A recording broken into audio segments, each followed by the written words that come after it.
Assalamu alaikum wa rahmatullahi wa barakatuh. Alhamdulillah wa salatu wa salam ala rasulillahi sallallahu alayhi wa sallam. Allahumma la ilma lana illa ma 'allamtana innaka antal alimul hakim. Amma ba'd. Nous remercions Allah subhanahu wa ta'ala qui nous a facilité de nous asseoir. Je ne dirai pas aujourd'hui avec nos frères en Allah, mais je dirai avec nos grands, je dirai avec nos pères.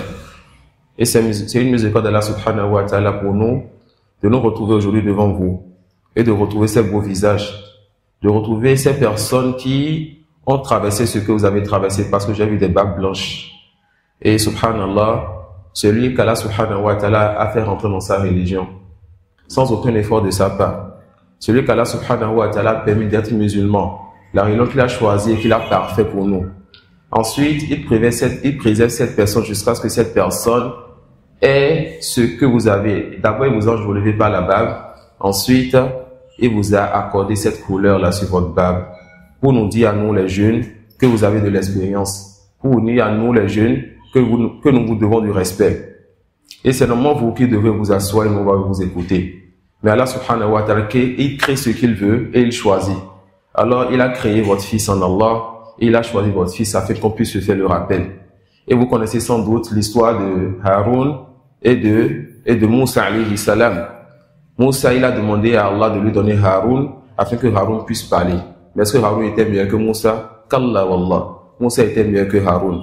Alors ce n'est pas parce que quelqu'un s'assoit devant vous qu'il est meilleur que vous. Mais nous allons nous faire le rappel afin de nous aimer en Allah et de nous retrouver dans le paradis d'Allah subhanahu wa ta'ala. Sur ce, nous sommes sans doute dans une période que tout petit et tout grand a compris que c'est une période de troubles. Et les troubles ne font que se succéder. Les troubles ne font que se succéder. Et faire partie de la pratique de nos anciens, faire partie de la pratique des gens de bien, de parler en fonction du besoin. Et les musulmans dans cette époque ont besoin du sujet que nous allons toucher ce soir. Les musulmans à notre époque ont besoin du sujet que nous allons toucher en cette soirée. Et pour cela, parce que nous n'avons pas de science, parce que nous avons peu à vous donner, et parce que nous avons juste à vous dire ce que nous avons entendu les gens de science dire, ce que vous avez entendu avant nous, le rappel profite aux croyants, on a choisi pour vous une conférence du noble cheikh, un cheikh de l'Arabie Saoudite, qui tout comme vous aussi a blanchi sa barbe dans cette religion bénie.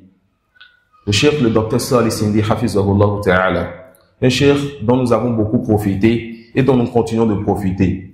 Nous profitons de lui en ligne, un profit de son élève sur place en Égypte, le docteur Ahmed Saïd, dont nous profitons depuis près de 5 ans. Hafizahullah Ta'ala. Et cette conférence, ce grand cheikh, il a nommé Khuturatul Fitani wal Makhraju Minha. Le danger des troubles et comment sortir des troubles. Le danger des troubles et comment sortir des troubles. Alors je vous demande, mes pères et mes frères en Allah, de me donner vos oreilles et vos cœurs, car c'est un sujet dont nous avons besoin dans notre époque. Car ces troubles, comme nous allons le voir maintenant, il n'y a pas un musulman qui est préservé des troubles. Pas un musulman aucun musulman ne peut prétendre être préservé des troubles. Et nous allons comprendre cela dans cet exposé, Inch'Allah. Nous allons comprendre cela dans cet exposé. Le prophète Mohammed sallallahu alayhi wa sallam, il a dit « Lam yabqa min ad-dunya illa bala'un wa fitna ». Le prophète Mohammed sallallahu alayhi wa sallam a dit « Il ne reste de ce bas monde que des épreuves et des tentations ». Le prophète Mohammed sallallahu alayhi wa sallam a dit « Il ne reste de ce bas monde que des épreuves et des tentations. » Et cela n'est pas étonnant. D'autant plus que ce bas monde a été créé pour une raison, tout comme vous et moi on a été créés pour une raison. Quant à la raison pour laquelle vous et moi on a été créés, Allah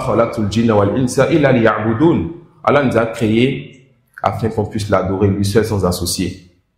Et quant à ce bas monde, il a créé pourquoi? Il a créé afin de nous mettre à l'épreuve. Il a créé ce bas monde afin de nous mettre à l'épreuve. Et l'épreuve peut être dans le bien comme dans le mal. L'épreuve peut être dans le bien comme dans le mal.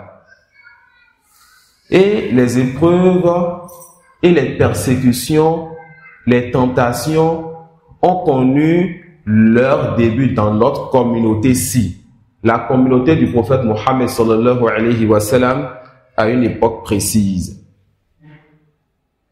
D'abord, j'ai dit qu'Allah a créé ce bâton pour nous mettre à l'épreuve. Ensuite, j'ai dit que les épreuves ont connu leur début dans cette communauté à un moment précis. La première phrase, c'est l'épreuve de toute personne dans sa vie. La deuxième phrase, c'est surtout l'épreuve qui touche le musulman dans sa religion et qui touche le groupe des musulmans. Quant à l'épreuve qui touche le musulman dans sa religion et le groupe des musulmans, ça a commencé à un moment précis de cette religion. Ça a commencé quand? Lorsque la porte qui empêchait ces épreuves de rentrer a été ouverte. Et cette porte a été enlevée. Et plus jamais cette porte n'a été fermée. Il fut un temps, cette communauté était préservée. Il fut un temps, cette communauté avait une certaine force. Il fut un temps, cette communauté était loin des troubles. Et cela parce que les grands de cette communauté étaient là. Et tant que vous, les grands, vous serez parmi nous, et que vous soyez dotés de sagesse, et que vous soyez dotés de la science bénéfique, et que vous allez aimer la sunna du prophète sallallahu alayhi wa sallam, vous allez être parmi les causes qu'Allah va utiliser pour préserver cette communauté. Et lorsque l'un des grands de cette communauté a disparu, la porte donc a été détruite. Et ça y est de Omar radiyallahu anhu. Omar radiyallahu anhu était la porte là qui empêchait les troubles d'atteindre notre religion. Et lorsqu'il est mort, radiyallahu anhu, les troubles ont commencé. Et cela s'est intensifié par la mort d'un autre parmi les grands. Et c'est la baraka avec les grands. Cela s'est intensifié avec la mort duquel? Avec la mort de Ousmane, radiyallahu anhu. Et sa mort était un signe particulier, car la mort de Ousmane n'était pas seulement l'amplification et l'intensification des troubles, mais ça a ouvert aussi la porte dans cette communauté au sang des innocents qui a commencé à couler. Alors les troubles ne vont plus jamais s'arrêter jusqu'à la fin des temps, tout comme le sang ne va jamais plus s'arrêter de couler jusqu'à la fin des temps. Et ça, c'est une prophétie. Les troubles ne vont plus jamais s'arrêter jusqu'à la fin des temps, tout comme quoi le sang ne va plus jamais cesser de couler jusqu'à la fin des temps. Wal muwaffaq man waffaqahu Allah. Qu'Allah nous facilite donc la compréhension donc de ce sujet très important. Allah subhanahu wa ta'ala dit Alif Lam Mim ahasiba an-nasu an yutraku an yaqulu amanna wa hum la yuftanun. Est-ce que les gens pensent qu'on les laissera dire nous croyons sans les éprouver? Hada qada'un min Allah. Est-ce que vous pensez dire je crois en Allah sans qu'Allah vous mettra à l'épreuve? وَلَقَدْ فَتَنَّ الَّذِينَ مِنْ قَبْلِهِمْ فَلَيَعْلَمَنَّ اللَّهُ الَّذِينَ صَدَقُوا وَلَيَعْلَمَنَّ الْكَاذِبِينَ. Allah subhanahu wa ta'ala dit, certes, nous avons éprouvé ceux qui ont vécu avant eux. Ainsi Allah connaît ceux qui disent la vérité et ceux qui mentent. Ainsi Allah subhanahu wa ta'ala connaît ceux qui disent la vérité et ceux qui mentent. Et là on va faire une waqfa pour ouvrir une petite parenthèse de croyance. Car ce type de verset a égaré plus d'un parmi ceux qui ne veulent pas revenir vers les gens de science et qui veulent revenir à leur compréhension. La science d'Allah est de deux types. Allah a une science générale qui est décrite comme suit. Allah subhanahu wa ta'ala, c'est lui qui sait tout ce qui se passe, tout ce qui s'est produit, tout ce qui s'est passé dans un temps précédent. Il sait tout ce qui va se passer. Alors il connaît le présent, il connaît le passé, il connaît le futur. Et je vous ajoute que dans le futur, Allah subhanahu wa ta'ala sait ce qui ne va jamais se passer.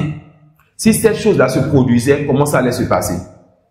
C'est lui qui sait que jamais il n'y aura une autre divinité à part lui qui mérite l'adoration.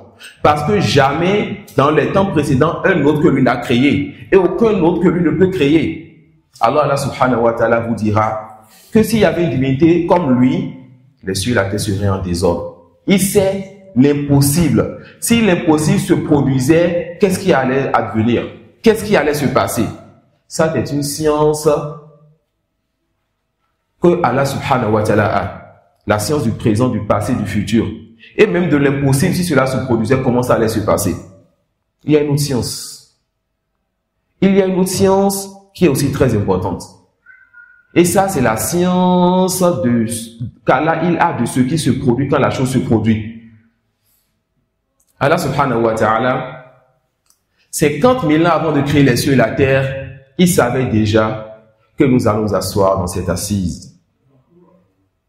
Et que les anges vont demander pardon et chercher la miséricorde d'Allah pour nous. Et que tant qu'on sera dans cette assise, on va avoir l'agrément de notre Seigneur.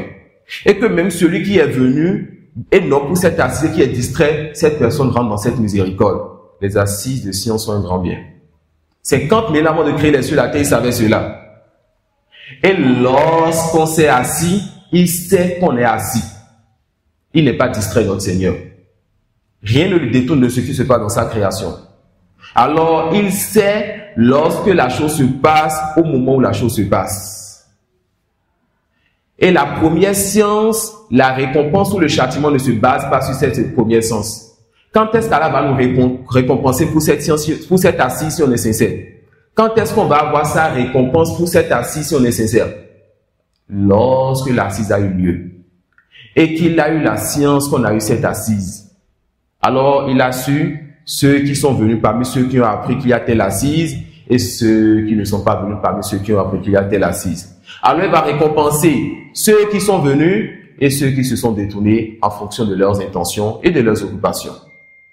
On a compris ceci. Alors, Allah subhanahu wa ta'ala nous dit, est-ce que vous pensez dire, je suis croyant sans que je vous éprouve? Est-ce que vous pensez dire que vous êtes croyant en Allah sans qu'Allah ne vous mette à l'épreuve? Il a certes éprouvé ceux qui sont venus avant vous.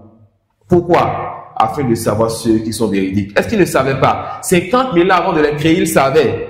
Mais lorsqu'il va les éprouver, sa science va s'accomplir et tout le monde saura ce qu'Allah il a décrété. Il va récompenser ceux qui sont véridiques. Et ça, c'est une grâce qu'il les donne. Et il va faire quoi? Il va châtier ceux-là qui ne sont pas véridiques. Et Allah, il est juste. Et Allah subhanahu wa ta'ala, il est juste. Mais par sa miséricorde, qu'est-ce qu'il fait? Allah ne fait pas perdre la récompense des gens qui sont véridiques. Allah ne fait pas perdre la récompense des croyants. Lorsqu'il verse l'épreuve sur les gens, il va accorder la patience aux croyants. Par sa miséricorde, il va accorder la patience aux croyants. Et cette épreuve ne sera pas au-dessus de leur foi, ils vont patienter. Alors cette épreuve sera un bien pour eux, car ça va augmenter leur degré. Et cette épreuve sera un bien pour eux, car ça va enlever de leur rang ceux qui allaient apporter, n'est-ce pas, ceux qui allaient faire secouer leur navire qui va les amener vers le paradis. Donc par l'épreuve, Allah va raffermir les croyants, va les élever en degré et va faire sortir de leur rang ceux qui vont les nuire. Il va faire sortir de leur rang ceux qui vont les nuire. Et le prophète Mohammed sallallahu alayhi wa sallam, il a dit, en parlant du grand nombre d'épreuves et de troubles, de tentations qu'il y aura vers la fin des temps, la taqumu as-sa'a hatta yuqbadu al-ilm, subhanallah. L'heure ne viendra pas jusqu'à ce que la science soit retirée. Et comment la science elle est retirée? Allah subhanahu wa ta'ala n'ouvre pas le cœur de son serviteur et reprend la science qui lui a facilité. Mais Allah subhanahu wa ta'ala, il accorde la mort aux grands parmi ses serviteurs. Il accorde la mort aux gens de science parmi ses serviteurs. Et combien parmi nos savants sont morts dans cette époque? Combien parmi nos savants sont morts ces dernières semaines, ces dernières années? Ils meurent, nous nous reposons. Ils meurent, nous ne prenons pas d'eux. Ils sont présents, on est occupé. Et ça fait partie des signes des temps. Quand vous voyez, lorsque on écoute quelqu'un comme Cheikh Ibn Uthaymeen, il n'y a pas si longtemps que cela, on sent une différence entre lui et ceux qui nous parlent aujourd'hui. On dit subhanallah. Plus le temps avance et moins il y a cette science-là, cette khushu'-là et ce ta'thir. Alors, le temps, la fin des temps ne viendra pas jusqu'à ce que quoi? jusqu'à ce que Allah subhanahu wa ta'ala arrache donc cette science-là. Jusqu'à ce qu'Allah subhanahu wa ta'ala arrache donc cette science. Wa takfur zalazil. Parmi les signes de la fin des temps, le fait qu'il y ait beaucoup de tremblements de terre. Parmi les signes qui vont justifier la fin des temps, le fait qu'il y ait beaucoup de tremblements de terre. Wa yataqarrab az-zaman. Et vous êtes tous témoins de ceci. Et le temps va être rapproché. Le temps va être quoi? Le temps va être rapproché. Wa tazhar al-fitan. Et les troubles deviennent apparents. Et c'est ce qui nous intéresse dans ce hadith. Parmi les signes de la fin des temps, le fait que les troubles deviennent apparents. Wa yakfur al-haraj wa huwa al-qat al-qatl. Et parmi les signes de la fin des temps, il y aura beaucoup de meurtres. Ashahid, le prophète sallallahu alayhi wa sallam a dit, comme c'est vu dans le Sahih al-Bukhari, que parmi les signes de la fin des temps, le fait qu'il y ait quoi? Le fait qu'il y ait beaucoup de troubles. Et plus le temps va avancer, plus il y aura de troubles. Jusqu'à ce que sorte la dernière fitna, mais la plus grande fitna, le plus grand trouble à la fin des temps. Et c'est quoi ce plus grand trouble? Le Dajjal. Ça peut aller jusqu'à ce que sorte la plus grande trouble à la fin des temps. C'est quoi? Le Dajjal. Et est lié au Dajjal un sujet qu'on va aborder ici à Porte-Nouveau. Car les thèmes qui ont été choisis, c'est des thèmes qu'on a choisis les uns les autres. Aujourd'hui, on va parler des troubles de façon générale, n'est-ce pas? Demain ou après-demain, on va parler d'une fitna, d'une trouble particulière. Et beaucoup de savants disent que c'est la plus grande épreuve de notre communauté, les Khawarij. Et qui vous dira qui sont les Khawarij? On verra cela en détail dans cette assise. Et ces Khawarij, justement, ils seront parmi les troubles qui vont rester depuis qu'ils ont commencé du temps de Othman ou bien de Ali. Ils vont rester dans cette communauté. Chaque fois, ils vont revenir. Ils vont grandir. Ils vont devenir nombreux. Jusqu'à ce qu'à la fin des temps, ils s'unissent avec qui? Avec le Dajjal pour combattre les croyants. Alors, ce type de sujet, c'est très important d'apprendre cela. De la même façon que le prophète sallallahu alayhi wa sallam a demandé de chercher refuge contre le Dajjal, il a dit qu'il allait anéantir les Khawarij s'il les voyait. Et il a dit que le meilleur des morts, c'est celui que les Khawarij ont tué. Et ils sont les pires des morts. Et ils sont quoi? Les chiens de l'enfer. Pourquoi? Parce qu'ils sont liés aux troubles. Et ils sont des troubles qui vont se succéder jusqu'à la fin des temps. Et cela nous viendra en son temps, Inch'Allah. Donc le prophète sallallahu alayhi wa sallam a dit quoi? Il a dit tazharul fitan. Ibn Kathir, rahimahullah ta'ala, dit wa tazharul fitan isharatun nabawiyyatun ila taghalghal al-fitan fil awsat al-islamiyya. Ibn Kathir a dit quoi? Que vers la fin des temps, ce hadith est une preuve que les fitan, les troubles vont sortir, les troubles vont se suivre et les troubles vont grandir dans la communauté islamique. Et le prophète sallallahu alayhi wa sallam, il a montré que les troubles qu'il y aura vers la fin des temps seront terribles, seront durs, seront difficiles. Il a dit, comme c'est venu chez l'imam Muslim, wa inna ummatakum hadhihi ju'ila anfiyatuha fi awwaliha. Cette communauté, votre communauté, ô vous les musulmans, on a mis sa sécurité, sa pleine force et sa tranquillité, on a mis ça dans sa première génération. La communauté dans laquelle nous sommes, sa pleine force, sa sécurité, sa tranquillité, on a mis ça où? Dans la première génération. Wa sayusibu akhiraha bala'un wa umurun tunkirunaha. Il a dit à ses compagnons, en parlant à ses compagnons, et les derniers de cette communauté vont être touchés par des épreuves et par des choses que vous, mes compagnons, vous allez donc, quand vous allez voir ces choses, vous allez dire, mais c'est quoi ces choses? Vous n'allez pas reconnaître ces choses-là. Et il y a alors dans cette phrase-là, une preuve que certains des compagnons vont voir les premières fitanes. Et certes, Ibn Omar, il a vu la fitane de qui? Des Qadariyya. Ousmane a été tué par les Khawarij. Les Khawarij ont rendu que Kafir Ali radiyallahu anhu. Et bon nombre de compagnons. Donc un bon nombre de compagnons, certains compagnons ont vraiment vu les fitanes vers la fin de leur génération à eux. وَتَجِيءُ فِتْنَةٌ فَيُرَقِّقُ بَعْضُهَا بَعْضًا. Et c'est ce qui nous intéresse dans ce hadith. Le prophète sallallahu alayhi wa sallam dit, et prêtez attention, viendra des fitan, viendra des troubles. Les troubles vont venir. Et chaque fois que va être succédé celui-ci par un autre, qu'est-ce qui va se passer? Le nouveau, vous allez vous dire que c'est plus dur que l'ancien. Subhanallah. Les troubles seront plus difficiles et plus durs chaque fois que ça va se succéder. Chaque fois que ça va se succéder. Donc, vers la fin des temps, les troubles vont devenir nombreux. Et qu'est-ce qui va encore se passer? Ce sera dur et plus dur chaque fois que ça va sortir. Et il dit, sallallahu alayhi wa sallam, وَتَجِيءُ الْفِتْنَةُ فَيَقُولُ الْمُؤْمِنُ هَذِهِ مُهْلِكَتِي. Viendra donc des troubles et le croyant va dire, celui-ci, c'est ça qui va être ma fin. Summa tankashifu. Ensuite, cette trouble va partir.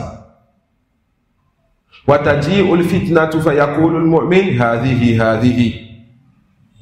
Lorsque celle-là part et qu'une autre vient, le croyant va dire, ici, je ne risque pas de surpasser. Je vais céder donc à cette trouble-là. Ça peut aller. Donc, les fitnas vont se succéder les uns les autres. Et chaque fois que viendra fitna, le croyant va se dire, subhanallah, c'est quoi cette épreuve-là? Une épreuve difficile. Je ne pourrai pas patienter. Allah subhanahu wa ta'ala va lui accorder la délivrance. Et quand un autre peut va venir, il va dire, subhanallah, c'est quoi cette épreuve-là? Est-ce que je pourrais donc surpasser ceci? Et les savants disent que la base des épreuves, la base dans le mot fitna, trouble, c'est l'épreuve. C'est le fait qu'Allah subhanahu wa ta'ala te mette à l'épreuve. C'est le fait qu'Allah subhanahu wa ta'ala veut voir si tu es véridique ou pas. C'est ça la base des troubles. C'est ça la base des fitans. C'est ça la base du mot fitna quand ça vient dans le Coran ou dans la Sunna. Voilà pourquoi Allah subhanahu wa ta'ala dit وَنَبْلُوَكُمْ بِالشَّرِّ وَالْخَيْرِ فِتْنَةً. Il dit subhanahu wa ta'ala, nous vous éprouverons par le mal et par le bien à titre de tentation. Alors le mal est une épreuve, le bien est une épreuve. L'épreuve du mal, on veut voir si tu vas patienter ou si tu vas te plaindre du décret de ton Seigneur. L'épreuve du bien, on veut voir si tu seras reconnaissant, si tu as loué ton Seigneur et utilisé le bien dans ce que ton Seigneur il agrée. Alors l'épreuve peut venir dans le mal, tout comme ça peut venir dans le bien. Et Allah subhanahu wa ta'ala dit, وَعَلَوْ اسْتَقَامُوا عَلَى الطَّرِيقَةِ لَأَسْقَيْنَاهُمْ مَاءً غَدَقًا لِنَفْتِنَهُمْ فِيهِ. Allah subhanahu wa ta'ala dit, et s'ils se maintenaient dans la bonne direction, nous les aurions abreuvés, certes d'une eau abondante, afin de les éprouver. Allah va les abreuver, il va les donner à boire, il va leur donner de l'eau. Pourquoi? Pour les éprouver. Pour les éprouver. Et il dit, وَفَتَّنَّاكَ فُتُونَا. En parlant de Moussa alayhi salam. وَفَتَّنَّاكَ فُتُونَا. Allah dit à Moussa alayhi salam, nous t'imposons plusieurs épreuves. Alors Allah, il éprouve ses serviteurs. Allah subhanahu wa ta'ala, il éprouve ses serviteurs. Et les épreuves qui tombent sont de plusieurs catégories. Il y a des épreuves qui sont apparentes et des épreuves qui sont cachées. D'accord? Des épreuves qui vont toucher tout le monde sans exception et des épreuves qui vont toucher la personne en elle-même ou qui vont toucher un groupe parmi les musulmans. Les épreuves sont de plusieurs catégories. Il y a des épreuves qui seront grandes, des épreuves qui seront moindres. L'épreuve peut être même parmi les gens les plus proches de toi. Allah subhanahu wa ta'ala dit وَجَعَلْنَا بَعْضَكُمْ لِبَعْضٍ فِتْنَةً أَتَصْبِرُونَ وَكَانَ رَبُّكَ بَصِيرًا. Allah subhanahu wa ta'ala dit, et nous avons fait de certains d'entre vous une épreuve pour les autres. Endurez-vous avec constance. Est-ce que vous allez patienter les uns sur les autres? Est-ce que vous allez savoir comment vous comporter les uns envers les autres? Ton proche parent qui te persécute, mais tu ne peux pas couper le lien de parenté. est-ce que tu vas patienter avec lui? Car lier le lien de parenté est une obligation pour toi. Et tu as l'obligation de lier ça surtout avec celui qui essaie de couper. Lier le lien de parenté, ce n'est pas saluer et appeler celui qui te sourit, mais chercher à joindre celui qui veut te fuir ou veut te couper. C'est ça lier le lien de parenté.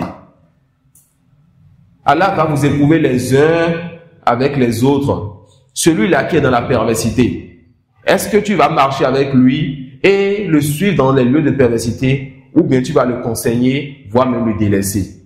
Voilà son épreuve, voilà ton comportement. L'innovateur, est-ce que tu vas t'asseoir avec lui, ou bien tu sauras comment te comporter envers lui, en t'éloignant de lui, et si tu fais partie des gens de science, en éloignant les gens de lui. Allah subhanahu wa ta'ala dit, وَكَذَلِكَ فَتَنَّا بَعْضَهُمْ بِبَعْضٍ لِيَقُولُوا أَهَؤُلَاءِ مَنَّ اللَّهُ عَلَيْهِمْ مِنْ بَيْنِنَا أَلَيْسَ اللَّهُ بِأَعْلَمَ بِالشَّاكِرِينَ. Dans ce verset, Allah nous montre encore qu'il éprouve certains par d'autres, afin de distinguer entre les gens. Ceux-ci pensent parce qu'il leur a donné une part de ce bas monde qui sont meilleurs que les autres qui n'ont pas cette part de bas monde, alors que ces autres-là, c'est des gens qui sont reconnaissants. Et il dit subhanahu wa ta'ala, وَنَبْلُوَكُمْ بِالشَّرِّ وَالْخَيْرِ فِتْنَةً. Comme on l'a vu maintenant, il va vous éprouver par le bien et par le mal. Il va vous éprouver par le bien et par le mal. Alors, on retient de ceci que les épreuves, les épreuves, les troubles, c'est des choses qui sont réelles et qui touchent cette communauté. Il y a des troubles qui touchent tout le monde et des troubles qui touchent des choses ou des gens en particulier. Alors on dira que les troubles sont de deux types. Des troubles qui vont toucher toute la communauté sans exception. Et des troubles qui vont toucher la personne en elle-même, que ce soit dans son bas-monde ou dans sa religion. Quant aux troubles qui touchent tout le monde et qui ne laissent pas d'exception, qui touchent toute la communauté, ça peut être parmi des choses qui sont permises, mais qui nous détournent de ce qui est bénéfique dans notre religion.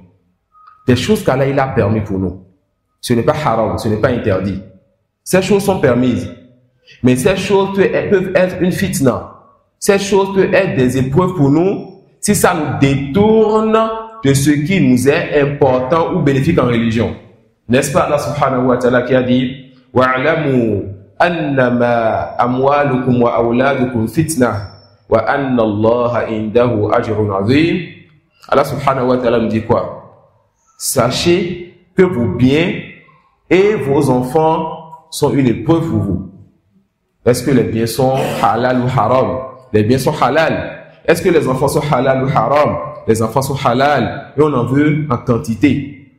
Mais les biens et les enfants sont quoi? Une épreuve pour nous. Dans quel cas? Si les biens ou les enfants nous détournent de quoi? Nous détournent de nos obligations religieuses. Si les biens ou les enfants nous amènent à tomber dans le haram, parce que je veux accumuler des biens, je cherche ça par des portes qui ne sont pas permises. Parce que j'ai envie de veiller à l'avenir de mes enfants, je cherche ça dans ce qui n'est pas permis. Et là, une petite parenthèse pour se donner un conseil. On ne prépare pas l'avenir de ses enfants par le haram. Au contraire, cela détruit leur avenir. Cet enfant qui a été nourri par le haram va être dans des conditions que lorsque tu réunis ces conditions, ton évocation est exaucée. Voyageur. La pauvreté est apparente sur lui, ou bien le besoin est apparent sur lui. Et alors c'est lui as-samad. Lorsqu'il voit le besoin apparent sur son serviteur, il lui donne. Il va lever les mains vers le ciel. Il dit Ya Rab, ô Seigneur, ô Seigneur. Il invoque à la part un nom que lorsque tu ne l'évoques pas ce nom, c'est lui le Seigneur de toutes choses, et toute chose lui appartient, il te donne ce qu'il veut. Mais parce que cet enfant, on l'a donné à manger lorsqu'il était petit, ce qui est haram, dans ce moment précis où il a besoin du bien de son Seigneur, comment va-t-on donner à cet enfant-là? Des enfants orphelins qui n'ont plus leurs parents. Les parents ne sont même plus là. Mais parce que leurs parents étaient pieux, parce que leurs parents cherchaient l'agrément de leur Seigneur, et que peut-être lorsque papa avait sorti, maman dit, craint Allah et ramène le halal à la maison. Lorsque ses enfants étaient délaissés et Allah a décrété que ses enfants soient orphelins, Allah va envoyer un prophète et messager et un prophète, Moussa et Al-Khadir. Pourquoi? Afin de réparer un mur comme celui dans Surat Al-Kahf. Pourquoi il va réparer ce mur-là? Pour préserver un trésor là pour ces orphelins-là. Ces orphelins dont les parents étaient pieux. Alors on prépare l'avenir des enfants par la piété des parents. Et non pas le haram. Et non pas quoi? Et non pas le haram. Alors on revient à notre sujet. Les enfants et les biens sont quoi pour nous? Sont une épreuve pour nous. Et cela sera une épreuve pour nous lorsque cela nous distrait de quoi? De ce qui représente nos obligations religieuses, ou cela nous amène à tomber dans quoi? À tomber dans ce qui est interdit pour nous. Et on sait que le prophète Mohammed sallallahu alayhi wa sallam, c'est lui qui est celui qui est le plus soucieux de sa religion, de sa communauté et de l'affaire des musulmans. Alors, jamais un bien ne sera une épreuve pour lui et jamais un enfant, une descendance ne sera une épreuve pour lui. C'est-à-dire une épreuve à laquelle il ne pourrait donc surmonter. Alors, les biens et les enfants seront que des biens pour lui. Et c'est cette venue dans les hadiths que le prophète sallallahu alayhi wa sallam était une fois sur le mimbar en train de faire la khutbah. Et Al-Hassan et Al-Hussein étaient en train de marcher dans un comice rouge et ils trébuchaient. Lorsque leur grand-père, le prophète Mohammed sallallahu alayhi wa sallam, a vu ces deux petits-fils dans cet état, il est descendu, il les a pris, et il a dit Sadaqallahu wa rasuluh. Innama amwalukum wa auladukum fitna. Il dit, Allah et son messager ont dit vrai. Vos biens et vos enfants ne sont pour vous qu'une épreuve. Mais ici, est-ce que ça a dit le prophète sallallahu alayhi wa sallam ses obligations religieuses? qu'Allah? La réponse non. Alors, les biens sont un bien pour nous. Les enfants sont un bien pour nous, à une seule condition, que cela ne t'amène pas à délaisser les obligations religieuses ou que cela ne t'amène pas à tomber dans ce cas-là, subhanahu wa ta'ala, n'agrée pas. Et le prophète Mohammed sallallahu alayhi wa sallam a certes demandé à ses compagnons de chercher refuge contre certaines épreuves particulières. D'accord? Il a certes demandé à ses compagnons de chercher refuge contre certaines épreuves particulières, parmi lesquelles fitanul mahya, parmi lesquelles toute épreuve de ce bas monde. D'accord? Toute épreuve qui est dans l'intervalle, le jour où tu es venu au monde, jusqu'au jour où l'ange de la mort a repris ton âme. Il a demandé à ses compagnons de chercher refuge contre tout cela. Qala sallallahu alayhi wa sallam, inna li kulli ummatin fitna, wa fitnati ummati al-mal. Chaque communauté a son épreuve. Et l'épreuve de ma communauté, c'est quoi? L'argent. Et si vous voulez, l'épreuve de ma communauté, c'est les biens. Parce que al-mal, en arabe, ne veut pas seulement dire l'argent que nous avons dans notre poche, mais dans notre compte en banque. C'est tout bien. C'est quoi? C'est tout bien.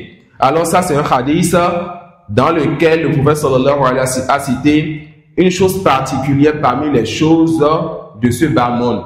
Donc dans d'autres textes, il nous demande de chercher refuge contre quoi? Toute fitna de la mahia, toute fitna qui pourrait nous toucher, toute épreuve qui pourrait nous toucher dans notre bas monde, tant que nous vivons. Et dans ce texte, il a cité une épreuve particulière qui touche beaucoup de personnes dans cette communauté, l'amour du bien. L'amour qui va amener cette personne à délaisser des obligations pour aller chercher ce bien. Ou à faire quoi? À tomber dans le haram pour chercher ce bien. Ça, c'est ça l'épreuve donc du mal, de l'argent ou bien du bien. Fitnatul mal. Et parmi les épreuves particulières qui sont liées à ce bas monde, contre lesquelles le prophète sallallahu alayhi wa sallam a demandé de chercher refuge, il dit ma taraktu ba'di fitnatan hiya adarru ala rijali min an-nisa. Il dit, il n'a pas délaissé après lui une épreuve plus nuisible pour les hommes de sa communauté si ce n'est les femmes. Il n'a pas délaissé après lui une épreuve plus nuisible, plus dangereuse pour les hommes de sa communauté si ce n'est quoi? Si ce n'est les femmes. Et c'est lui sallallahu alayhi wa sallam qui a dit, inna dunya hulwatun khadira. Ce bas monde est doux. et verdoyant. Et quand quelque chose est doux et a une bonne apparence, le regard se tourne vers cette chose. Et les cœurs s'attachent à cette chose. Et l'âme désire cette chose. Alors Allah subhanahu wa ta'ala a créé ce bas monde pour que cela soit une tentation. De sorte à ce que celui qui ne reste pas ferme, cette personne va être détournée de ce qui est important pour elle, la vie dernière, pour se tourner vers quoi? Un bas monde qui est doux et verdoyant. Il dit sallallahu alayhi wa sallam, wa inna allaha mustakhlifukum fiha falyanzur kayfa ta'malun. Ce bas monde là, comme il le décrit, ce bas monde là qui attire. Et lorsque ça attire, vous savez ce que le prophète sallallahu alayhi wa sallam faisait? Quand il voyait quelque chose de ce bas monde qui l'attire, il disait la baik. Innal aisha aishul akhirah. C'est quoi la baik? Ijabatan laka ba'da ijaba. Oh Seigneur, je te réponds et à toi je réponds. La vraie vie, c'est la vie dernière. Afin que son cœur ne s'attache pas à ce qui vient de voir, qui vient de l'émerveiller. Même si c'est dans le halal. Même si c'est dans quoi? Même si c'est dans le halal. Il dit, wa inna allaha mustakhlifukum fiha falyanzur kayfa ta'malun. Allah subhanahu wa ta'ala, dans ce bas monde qui attire tant, Allah subhanahu wa ta'ala va vous donner suprématie dans cette vie. Allah va vous donner une part de cette vie. Allah va vous donner quoi? Une part de cette vie. Pourquoi? Afin de voir comment vous œuvrez. Allah va vous donner une part de cette vie afin de voir comment vous œuvrez. Fattaku dunya. Prenez donc garde à cette vie. Car Allah va vous ouvrir ses portes. Ce n'est pas la pauvreté que le prophète il a créée pour sa communauté. Cette communauté n'est pas une communauté où on a dit qu'elle va rester pauvre. Non.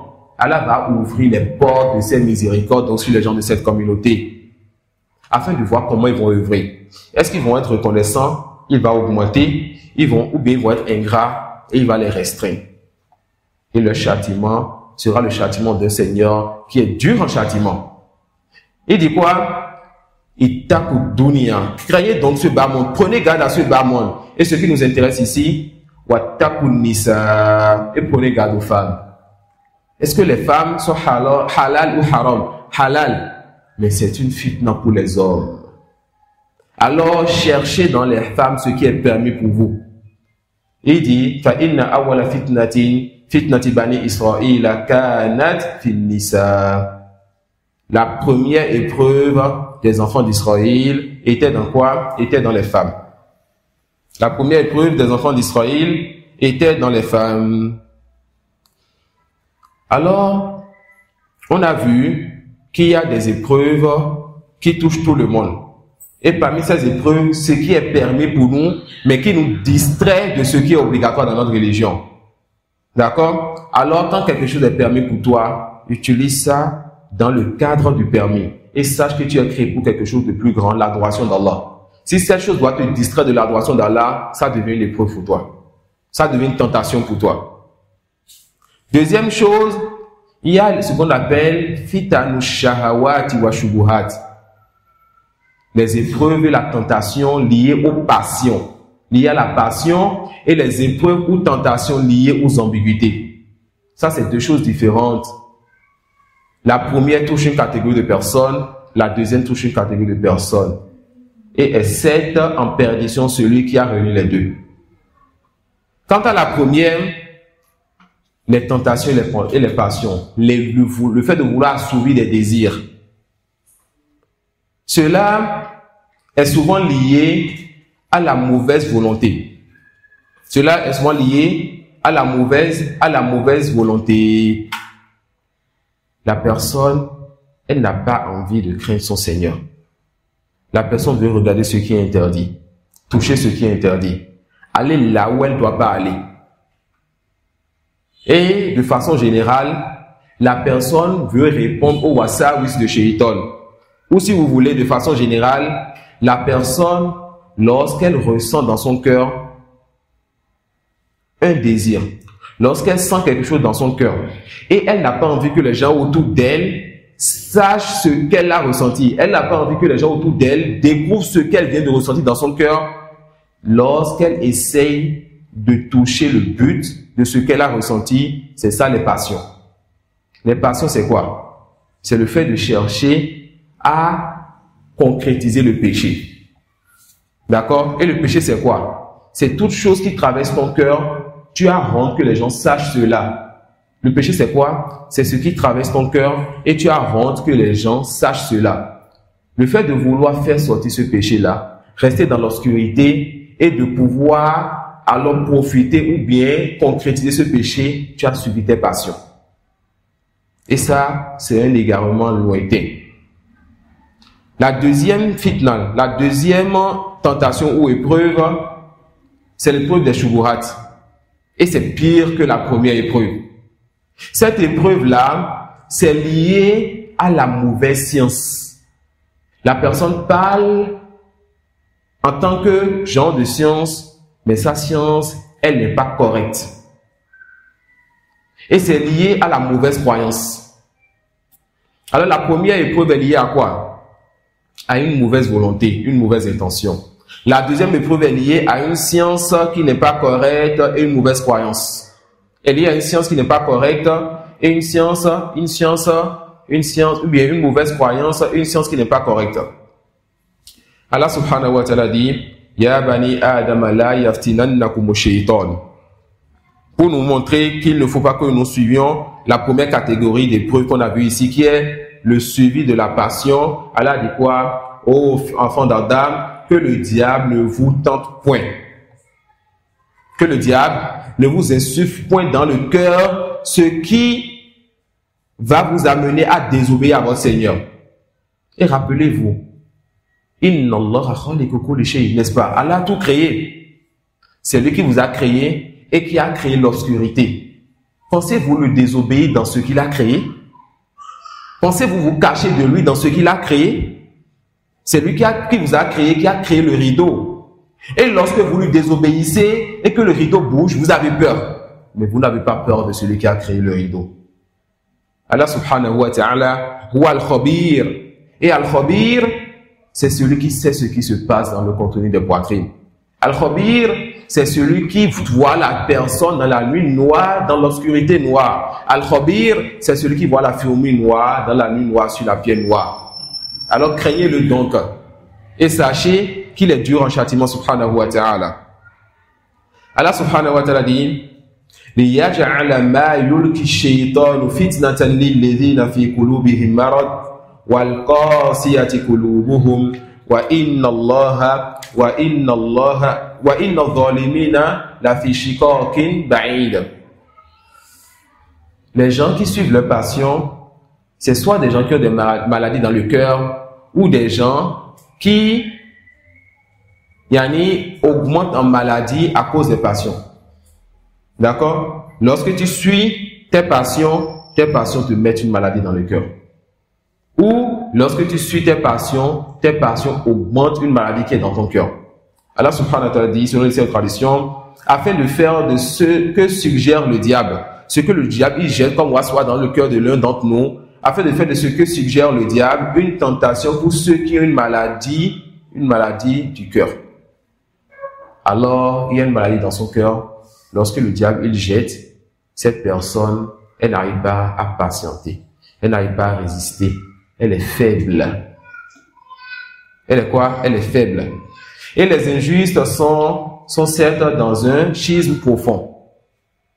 Et Allah subhanahu wa ta'ala dit aussi, فَلْيَحْذَرِ الَّذِينَ يُخَالِفُونَ عَنْ أَمْرِهِ أَنْ تُصِيبَهُمْ فِتْنَةٌ أَوْ تُصِيبَهُمْ عَذَابٌ أَلِيمٌ. Et là, en parlant de la deuxième catégorie, donc de troubles, les ambiguïtés, ce qui est rattaché à la science qui n'est pas correcte et à la mauvaise croyance. Elle a dit, فَلْيَحْذَرِ الَّذِينَ يُخَالِفُونَ عَنْ أَمْرِهِ أَنْ تُصِيبَهُمْ فِتْنَةٌ أَوْ يُصِيبَهُمْ عَذَابٌ أَلِيمٌ. Selon les saintes traditions, que ceux donc qui s'opposent à son commandement prennent garde qu'une épreuve ne les atteigne. Ceux-là qui s'opposent à ses commandements, qu'ils prennent garde qu'une épreuve ne les atteigne ou que ne les atteigne un châtiment douloureux. Sufyan ibn Uyayna, ce grand savant, il dit, Al-fitnatu an yatba'a Allahu ala qulubihim. L'épreuve ici, c'est quoi? c'est qu'Allah scelle le cœur. Et si Allah scelle le cœur de son serviteur, il ne pourra plus reconnaître la vérité pour suivre la vérité, ni le faux pour s'en éloigner. Il va débattre lorsque la vérité vient à lui et s'accrocher au faux lorsqu'il voit le faux.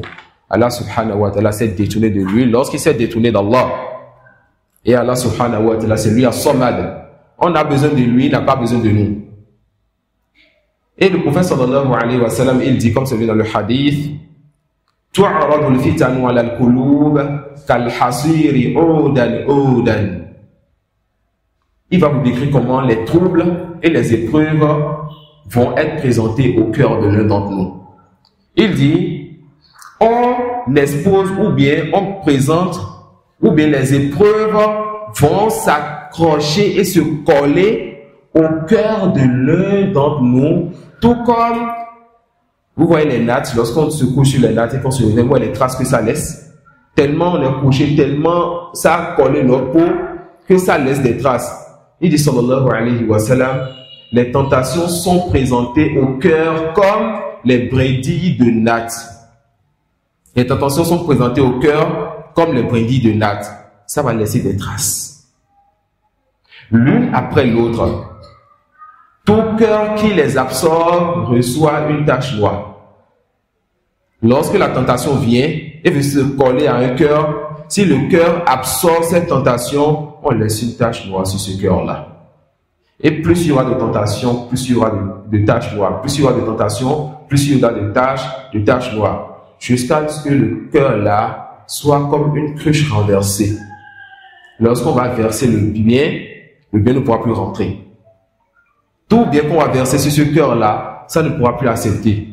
Cette personne sera un shaitan vivant, toujours à débattre lorsqu'on l'appelle à la vérité. Il va être pris d'orgueil dans la région d'Allah subhanahu wa ta'ala. Il ne va plus accepter la vérité. On ne verra plus aucun bien sur cette personne. Pire encore, jusqu'à ce que cette personne, l'état de son cœur se représente sur son visage. Vous ne le connaissez pas. Mais cette personne, lorsqu'elle vient dans l'une de vos assises, juste le fait de sentir sa présence, il y a des gens qui ne le connaissent pas. Mais juste sa présence, on ne supporte pas cette personne. Naturellement, on n'a pas envie de rester avec cette personne-là. Alors qu'il y a d'autres personnes, on ne les connaît pas. Mais naturellement, lorsqu'on voit cette personne, on sent du bien en cette personne. On a envie de marcher avec cette personne. Et Allah, c'est lui qui connaît le contenu des poitrines. De la même façon, il y aura des cœurs. Lorsque la tentation va vouloir s'accrocher à ce cœur va rejeter la tentation. Et quand ça rejette la tentation, qu'est-ce qui se passe? On va y mettre une tache blanche. Tache blanche sur tache blanche. Jusqu'à ce que ce cœur-là, plus jamais une tentation ne prenne le dessus sur lui. Plus jamais une tentation ne pourra donc faire des ailes, ne pourra secouer le cœur de cette personne. Car elle ne compte parmi cette catégorie de personnes. Voilà donc le danger des épreuves et des tentations. Voilà le danger des troubles. Et l'islam nous a montré le danger des troubles et l'islam nous a montré les portes de sortie des troubles. Et l'une des meilleures façons d'être préservé des troubles, c'est de les éviter. L'une des meilleures façons d'être préservé des troubles, c'est quoi? C'est de les éviter. فَمَنْ قَرَبَ الْفِتْنَةِ بَعُدَ عَنْهُ السَّلَامَةِ. Celui qui se rapproche des troubles, cette personne, la préservation, la sécurité s'éloigne d'elle. Plus tu vas te rapprocher des troubles, plus tu vas être éloigné de la tranquillité dans ta vie, de la sécurité, de l'apaisement. La base, c'est de fermer ses oreilles aux troubles. Car tu ne sais pas c'est quoi la situation de ton cœur. Il se peut que tu entendes et que cela soit donc suffisant pour montrer la réalité de ce qui est dans ton cœur. Chacun sait ce qu'il est, chacun sait ce que son Seigneur sait de lui. Et personne n'a envie que celui qui est à côté de lui connaisse sa réalité. Alors il se peut que tu entendes une fitna, un trouble, une épreuve, tu y prêtes oreille et que cela te détourne de ce qui est obligatoire pour toi. Tu perds des hasanats.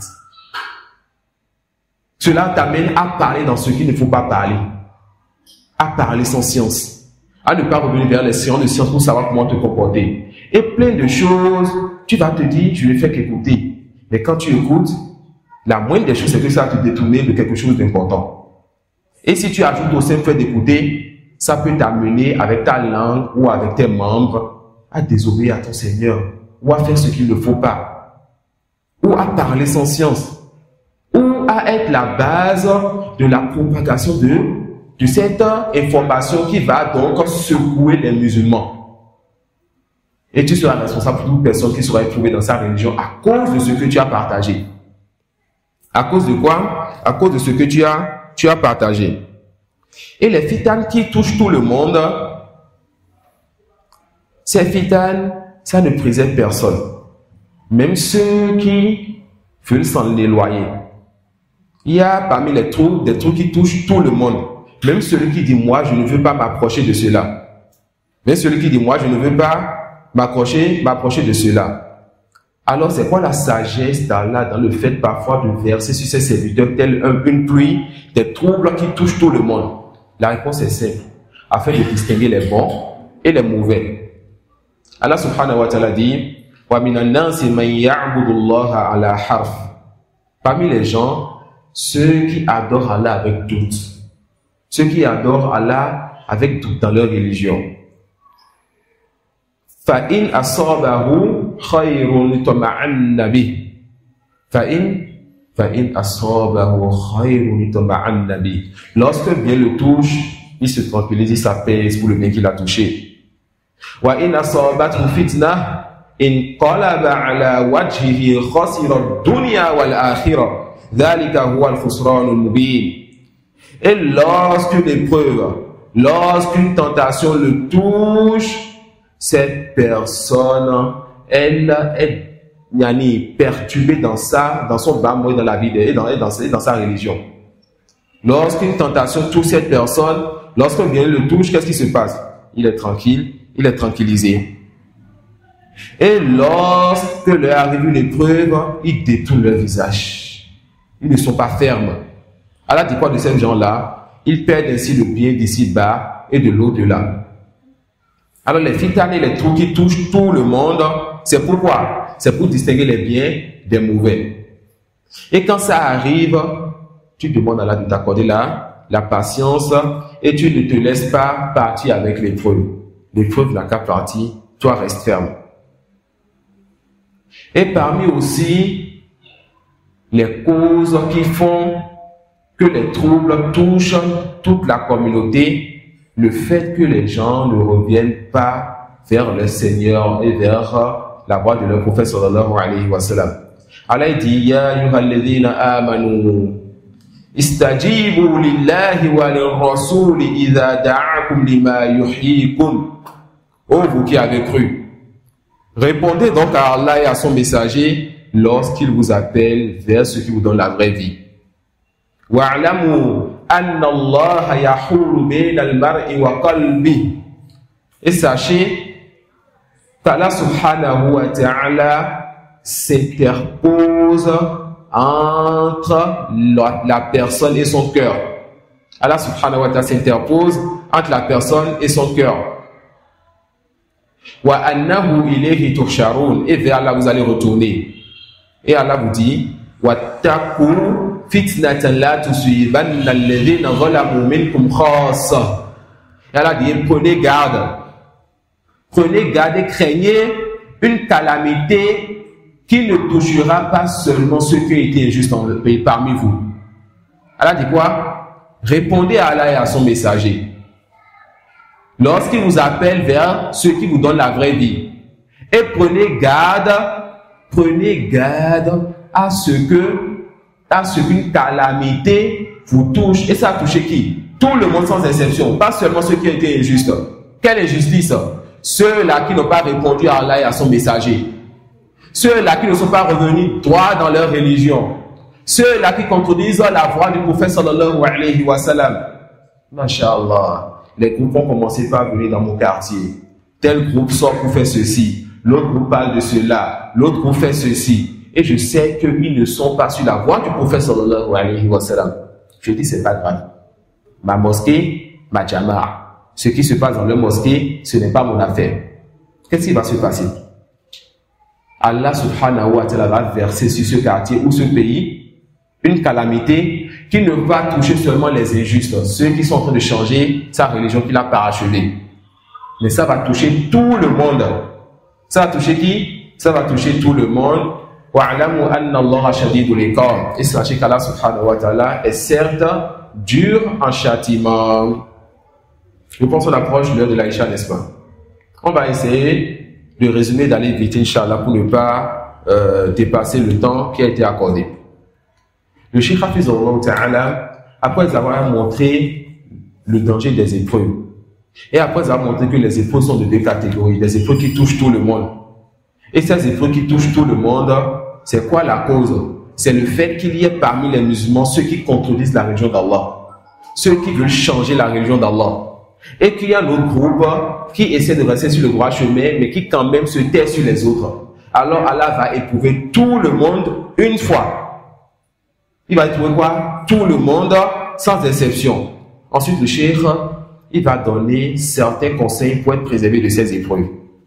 Là-bas, c'est qu'on allait voir ces conseils ensemble, avec les preuves de ces conseils, afin de pouvoir renforcer notre foi par cela. Mais Inch'Allah, on va essayer de lire vite fait les anawin, qu'on appelle les thèmes de ces conseils ou bien les phrases qu'il nous a envoyées.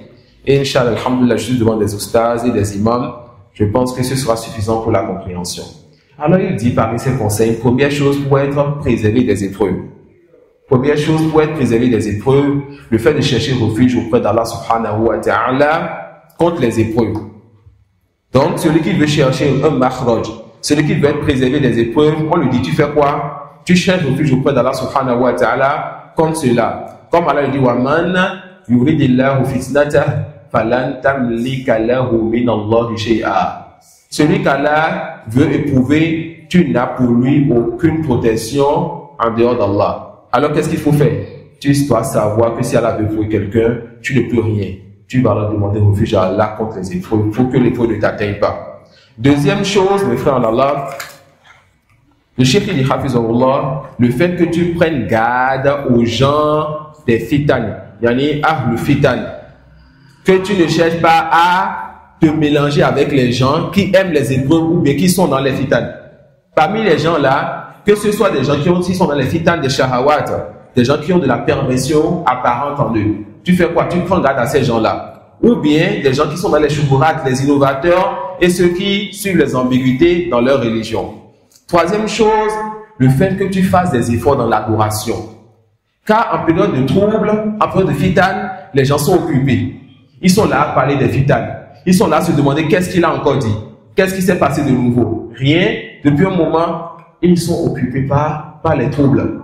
Alors dans cette période, lorsque toi tu vas te concentrer sur les adorations, Allah subhanahu wa ta'ala va t'éprouver, ou il va t'épargner plutôt du sort qu'il a réservé à ceux qui étaient distraits par ce pourquoi il les a créés. Ensuite, le cheikh dit en quatrième point, le fait que tu t'accroches au groupe. Car la salama, la préservation est dans le fait de rester avec le groupe des croyants. Ici, dans cinquième point, Hafizahullah ta'ala, le fait que tu fasses preuve de sagesse. Car en période de trouble, tu dois savoir ce que tu dis. Tu dois savoir quand parler et quoi dire. Tu dois savoir ce que tu dis. Tu dois savoir quand parler et quoi dire. Et surtout, que tu saches quoi faire. Car ta parole peut augmenter l'épreuve. Et ton comportement ou tes actes aussi peut encore augmenter l'épreuve. L'affaire peut être simple. Une assise. Ok, je suis désolé. Mais toi, tu as fait quoi? Tu as dit ce qu'il ne faut pas dire.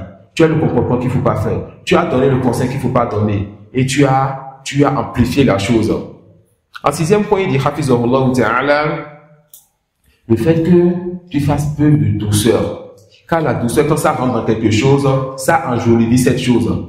Et je ne pense pas qu'il y ait en période d'épreuve une chose plus bénéfique que la douceur. En période d'épreuve, ce n'est pas avec la dureté qu'on va régler le problème. Ce n'est pas avec la colère qu'on va régler le problème. Vous savez quoi?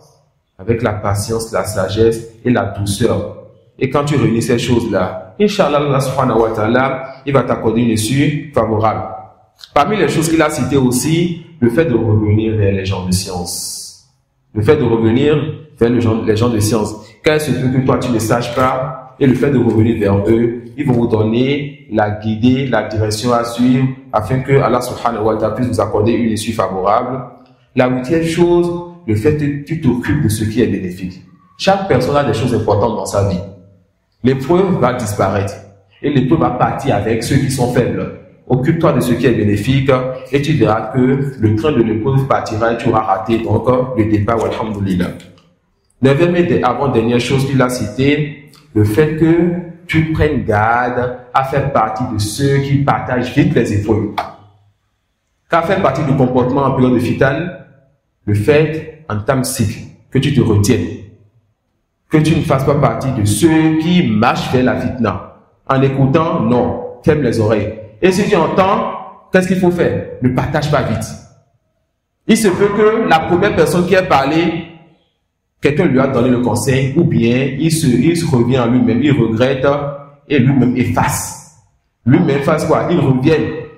Lui-même écrive à ceux qui ont déjà entendu. Non, ça reste entre nous. Mais toi, en partageant, lui ne pourra pas forcément toucher ce que toi tu as déjà touché. Et l'épreuve est partie. L'épreuve est quoi? L'épreuve est partie. Et dernier point que le cheikh il a cité, le fait, n'est-ce pas, de ne pas se précipiter à faire le tafsir, à rattacher les épreuves particulières qui viennent à notre époque à des thèses qui ont parlé des signes de la fin des temps, car c'est là ceux qui connaissent l'invisible. Et il ne faudrait pas que toi tu dises maintenant telle chose qui s'est passée, oui c'est ça qui est dans tel hadith, tu laisses cela aux savants. Wallahu a'lam, wa subhanaka wa bihamdik, ashhadu an la ilaha illa anta, ashhadu an la ilaha illa anta, wa astaghfiruka wa atubu ilayk, wa jazakumullahu khairan.